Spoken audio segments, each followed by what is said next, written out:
यमुनानगर जिले के अराइयावाला क्षेत्र में कलेसर नेशनल पार्क और वन्य प्राणी विहार से निकले जंगली हाथियों के झुंड ने खेतों में जमकर उत्पात मचाया है। हाथियों ने सैकड़ों पेड़ उखाड़ दिए और धान और गन्ने की फसलों को भी तहस नहस कर दिया, जिससे किसानों को भारी नुकसान हुआ है। स्थानीय ग्रामीणों ने इसकी सूचना वन्य प्राणी विभाग को दी, जिसके बाद विभाग की टीम ने मौके पर पहुंचकर नुकसान का जायजा लिया है। ग्रामीणों का कहना है कि कलेसर जंगल से हाथियों का झुंड हर रात मैदानी इलाकों में आ रहा है और खेतों को निशाना बना रहा है। नाम है आपका? शिव कुमार है जी। ये किस किस के खेत हैं जिसमें नुकसान हुआ? ये एक शिव कुमार का है जी, एक रिंकू का है, राम कुमार का है जी, और बरखराम का, और क्या नाम है, अनिल धर्मपाल, अनिल का है जी, और एक ओमवीर का है जी, उसियार का है जी, कदम का है। इन खेतों में नुकसान किया गया जी। वन विभाग को सूचना दिया आपने? हाँ दी थी जी, तो अभी तक पहुँच गई है। नाम है आपका? रिंकू है जी। क्या क्या नुकसान हुआ है खेतों में? गड्ढे तोड़ दिए जी, गन्ना खाई लिया, जीरी दसाई दी। तो ये हर साल आते हैं या अब की बार आए हाथी खेतों में? 3-4 साल बाद आए जी। अब तो इनसे बचने के लिए आप क्या करते हैं? इन पता कि कर बचे जा जी। तो दूर हो जंगल के अलावा फिर तो बस सखानते।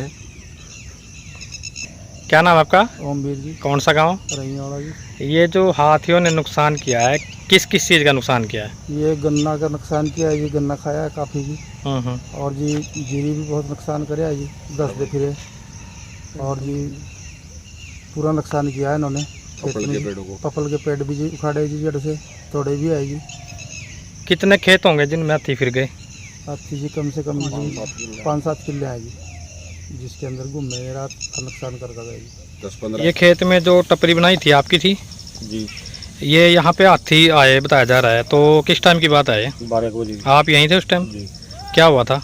बाईस पर पड़ेगा ये हाथी बड़ा भागा गया, अपना पीछे भाग गया। अच्छा, तो आप यहाँ से जी चले गए, फिर आपने किसी को सूचना दी गाँव में जाकर?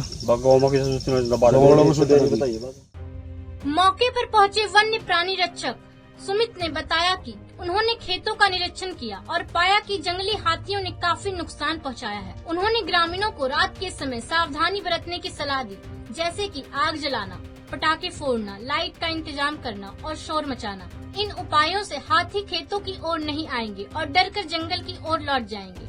सुमित ने बताया कि बरसात और उमस भरी गर्मी के कारण जंगली हाथी जंगल से बाहर मैदानी इलाकों का रुख कर रहे हैं। नुकसान के बारे में वन्य प्राणी विभाग ने कहा कि इसकी रिपोर्ट उच्च अधिकारियों को भेजी जाएगी। साथ ही ग्रामीणों को सलाह दी गई है कि जंगली जानवरों पर हमला न करें, क्योंकि इससे वे उग्र होकर पलटवार कर सकते हैं। हमें सुबह सूचना मिली थी फोन के द्वारा कि अराइयावाले गाँव में 3 से 4 हाथी नेशनल पार्क से सेंचुरी से अपने अराइयावाले गाँव में घुसे 2-3 दिन हो गए। तो सूचना मिलते ही पूरा विभाग मौके पर पहुंचा, तो नुकसान देखा। जो अपनी सेंचुरी की कन्नी लाइन है, यहाँ से 2 दिन हो गए अपने हाथी उतर रहे, और जो 3-4 एकड़ का एरिया है उसमें उतर के घूम फिर के वापस चले गए। कुछ पेड़ वगैरह भी टूटे, गन्ने का भी नुकसान है। बाकी गाँव वालों को समझा दिया इसके बारे में, सावधान बरत दिया। और रात को स्टाफ भी यहीं रहेगा मौके पे। थोड़ा डिस्टर्बेंस इस एरिया में करने की जरूरत है, लाइट वगैरह का प्रबंध करने की जरूरत है, जिससे हाथी दोबारा यहाँ ना आए। तो ऐसा कोई उपाय है जिससे हाथी दूर भाग सके? कुछ महकमे का? बिल्कुल है, रोशनी का प्रबंध हो, खेत में रोशनी का प्रबंध हो, थोड़ा पटाखे बजाए जाए, बम बजाए जाए, जिससे उनको डिस्टर्बेंस महसूस हो। डिस्टर्बेंस महसूस होगी तो ऑटोमेटिक जंगल में रहेंगे। तो जो किसानों का नुकसान हुआ है, विभाग की तरफ से कुछ मुआवजे की? इसके बारे में उच्च अधिकारियों को सूचित कर दिया जाएगा, जैसा भी आदेश होगा। कलेसर नेशनल पार्क के आसपास के किसानों के लिए जंगली हाथियों का खतरा एक गंभीर समस्या बन गया है। ग्रामीणों ने प्रशासन से तत्काल कार्रवाई की मांग की है, ताकि उनकी फसलों और आजीविका को और नुकसान न हो। Bureau report, Punjab Kesari TV, Chandigarh.